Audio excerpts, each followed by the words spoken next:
അപകടകാരിയായ ഐസ്ക്രീമുകൾ. നാം ആസ്വദിച്ചു കഴിക്കുന്ന ഐസ്ക്രീമിന്റെ ചേരുവകളെക്കുറിച്ച് ആരെങ്കിലും ചിന്തിക്കാറുണ്ടോ? പാൽ, പഴച്ചാറുകൾ, എസൻസുകൾ എന്നിവ മാത്രമായിരിക്കും ഉണ്ടാവുക എന്നാണ് നമ്മുടെ വിചാരം. എന്നാൽ രുചികരമായ ഐസ്ക്രീമിലെ പല ചേരുവകളും അറപ്പുളവാക്കുന്നതും ആരോഗ്യത്തെ വളരെയധികം ഹാനികരമായി ബാധിക്കുന്ന രാസപദാർത്ഥങ്ങളുമാണ്. പലതും ഹൃദ്രോഗം മുതൽ ക്യാൻസറിന് വരെ കാരണമാകുന്നു. വാഷിംഗ് പൗഡർ മുതൽ നാൽക്കാലികളുടെ നാക്ക്, മൂക്ക്, ചെവി, കുടൽ എന്നിവ ഉണക്കിപ്പൊടിച്ചുണ്ടാക്കുന്ന പോട്ടി പൗഡർ വരെ ഐസ്ക്രീമിന്റെ ചേരുവകളാണ്.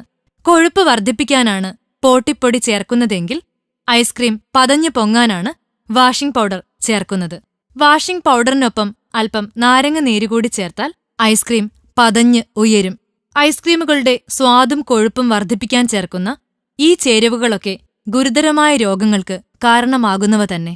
കൂടാതെ ഐസ്ക്രീമിന്റെ നിറം വർദ്ധിപ്പിക്കാനും എസൻസായി ചേർക്കുന്ന വസ്തുക്കൾ ഭൂരിഭാഗവും പെട്രോളിയം ഉൽപ്പന്നങ്ങളാണ്. നിറം കൊടുക്കാൻ ചേർക്കുന്നത് മെറ്റാനിൻ യെല്ലോ എന്ന വിഷദ്രാവകമാണ്. യെല്ലോ നമ്പർ 5, ആസിഡ് യെല്ലോ എന്നിവയും നിറത്തിനായി ചേർക്കുന്നുണ്ട്. ഇവയൊക്കെ ആസ്മയും ക്യാൻസറിനും കാരണമാകുന്നവയാണ്. ഐസ്ക്രീമിന്റെ 30% തിളപ്പിക്കാത്ത വെള്ളവും 6% പഞ്ചസാരയുമാണ്. ഐസ്ക്രീമിന് നേന്ത്രപ്പഴ ഗന്ധം ലഭിക്കാനായി ചേർക്കുന്നത് എണ്ണച്ചിത്രങ്ങൾ വരയ്ക്കാൻ ഉപയോഗിക്കുന്ന അമിൽ അസിറ്റേറ്റ് എന്ന ചായമാണ്. കശുവണ്ടിയുടെ ഗന്ധത്തിനായി ചേർക്കുന്ന ബ്യൂട്രൽ ഡീഹൈഡ് സിമന്റിൽ ചേർക്കുന്ന രാസവസ്തുവും സ്ട്രോബെറിയുടെ ഗന്ധത്തിനായി ചേർക്കുന്ന ബെൻസിൽ അസിറ്റേറ്റും കൊഴുപ്പിനും മുട്ടയ്ക്കും പകരമായി ഉപയോഗിക്കുന്ന ഡൈ ഈഥൈൽ ഗ്ലൂക്കോളും ശരീരത്തിന് ഹാനികരമാണ്. കൈതച്ചക്കയുടെ ഗന്ധം ലഭിക്കാൻ ചേർക്കുന്നത് ഈഥൈൽ അസറ്റേറ്റ്. സാധാരണ ഉപയോഗിക്കുന്നത് മൃഗങ്ങളുടെ തോൽ വൃത്തിയാക്കാനാണ്.